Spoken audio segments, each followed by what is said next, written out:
Howdy again everyone, and today I'll be reviewing the living daylights out of Canon's bigger aps-c kit lens, which is only for their EOS R mirrorless cameras, the RF-S 18-150mm f3.5 to 6.3 IS STM. It can be used on any EOS R mirrorless camera, but it will only give an aps-c sized image circle, so if you mount it onto a full frame camera, you'll have to shoot in a lower resolution crop mode. If bought by itself, it will set you back a rather pricey £500 or $500 US. If bought as a kit with a camera, it's a more reasonable £350 or about $400 US. Canon have also brought out a much smaller little aps-c kit lens, their RF-S 18-45mm f4.5 to 6.3, but this 18-150mm lens's specs greatly outshine those of its cheaper little brother. For a start, its zoom range is spectacularly better, as you can see here, although it should be noted that 18mm isn't really a particularly wide angle on an aps-c Canon camera.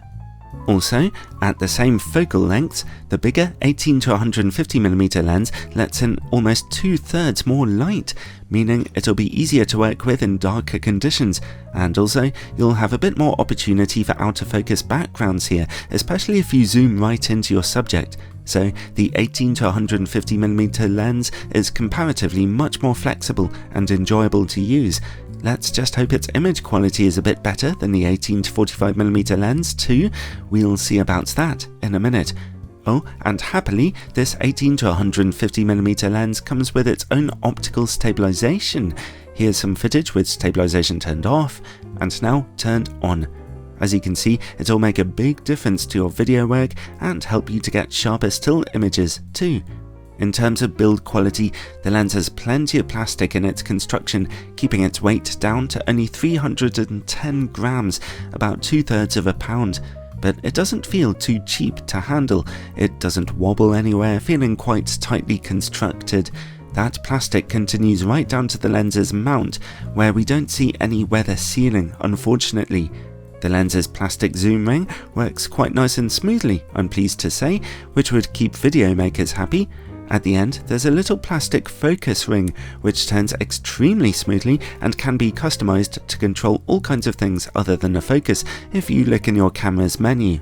That focus ring works nice and responsively, and the further good news is that the lens barely displays any focus breathing, keeping hold of its focal length quite nicely as you change focus, whether you're shooting at wide or telephoto ends of the zoom range. The lens's autofocus motor is quiet, accurate, and lightning fast, a lovely huge difference from the kit lenses that were around only about 10 years ago. The lens's filter thread is a small 55mm wide, and it does not come with a hood. Overall, the lens's electronics function extremely well, and although it might be a bit too plasticky for some, it actually handles quite solidly. It's well made for its price. Well, let's take a look at its image quality now. I ran a poll a while ago asking my subscribers whether I should test Canon's new aps-c lenses on a 24MP R10 camera or a 32.5MP R7, and the answer was pretty clear, so here's an image taken on a challenging sensor of the R7 with in-camera corrections turned on. At 18mm in the middle of the image, we see very good sharpness straight from f3.5, but only average contrast. Over in the corners, image quality is surprisingly okay actually. It's obviously softer than the middle, but a decent amount of detail is still being captured here. Stop down to f5.6 for a minuscule improvement, but at f8 and f11, the image begins to get a little softer due to the effect of diffraction. Let's zoom in halfway now to 70mm. The maximum aperture here has quickly darkened to f6.3. In the middle of the image, we see excellent sharpness and good contrast. Now, however, corner image quality is a lot weaker, and we see some real softness there. f8 and f11 see little improvement, although that improvement at f11 is being dumbed down by diffraction.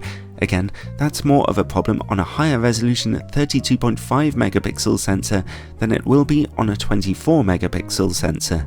Finally, let's zoom all the way into 150mm. In the middle of the image we see very good, but not quite perfect sharpness.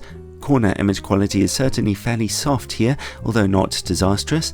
Stopping down to f8 will bring just a marginal improvement, although f11 gets a little softer again due to diffraction. Overall, the lens performed just a little better than I was expecting here, because you must bear in mind that a 32.5 megapixel aps-c sensor is absolutely punishing to any camera lens mounted onto it. So, considering this lens's wide zoom range, I thought the softness could be a lot worse. As it is, particularly at wide angles, this lens will provide you with a quite acceptable amount of detail for what it is.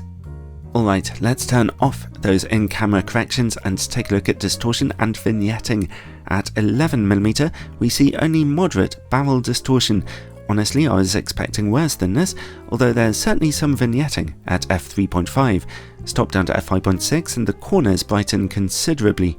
Zoom into 24mm and that distortion straightens out.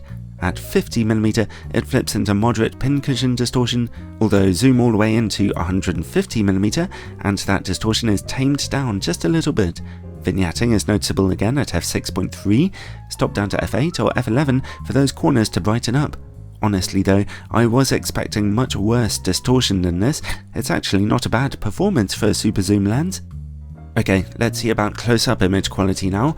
The good news is that this lens configures down to a very impressive 31 centimeters when you're zoomed in, getting you fantastically close to smaller subjects. Close-up image quality is rather soft and ghostly at f6.3. If you stop down to f8 though, you'll get lots more contrast but no more sharpness, so if you're shooting close up, stop down. Now, let's see how the lens works against bright lights.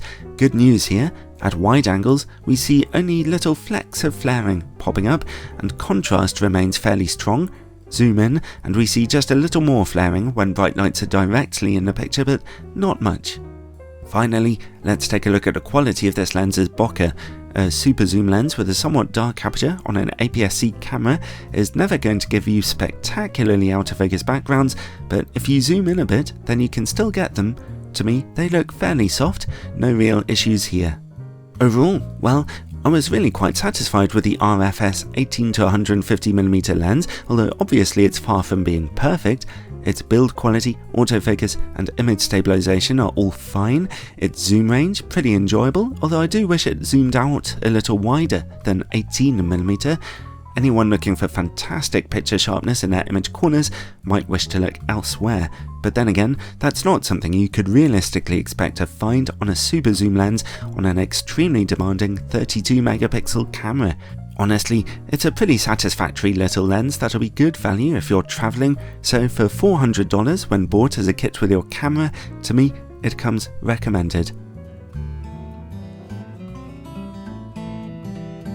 Thanks for watching everyone. I get great encouragement from all my generous supporters over on Patreon. Thank you so much for your generosity in keeping these lens reviews trucking on, and if you haven't checked it out already, then take a look at the link in the description below. I love giving supporters all kinds of exclusive bonus content, including special videos every month. Ciao everyone.